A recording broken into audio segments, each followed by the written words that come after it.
કાલી ઘેલી ભાષામાં નાના નાના હાથોમાં મંજીરા અને ઢોલક લઈ રામધૂન સાથે પ્રભાત ફેરી કરતા નાના ભૂલકાઓ જૂની પરંપરા પણ જાળવે છે અને તેની સાથે સાથે તેમણે 33,000 રૂપિયા જેટલી રકમ એકત્ર કરી અને અબોલ જીવોની સેવા કરી છે. જી હા,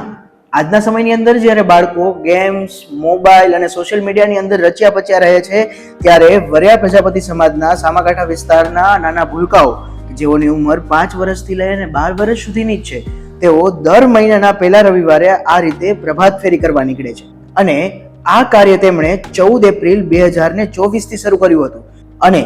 આજ સુધીમાં એમણે જેમ ટીપે ટીપે સરોવર ભરાય એ કહેવતને સાર્થક કરી હોય એ મુજબ 33,000 રૂપિયા જેટલી માતબર રકમ ભેગી કરી છે અને તેમાંથી એમણે 11,000 રૂપિયા રાશન કીટ આપતી નિત્ય હેલ્પ સંસ્થાને આપ્યા છે, 11,000 રૂપિયા યદુનંદન ગૌશાળા અને 11,000 રૂપિયા પક્ષીઓની ચણ માટે આપ્યા છે. સામાકાંઠા વિસ્તારના વરિયા પ્રજાપતિ સમાજના આ નાના ભૂલકાઓ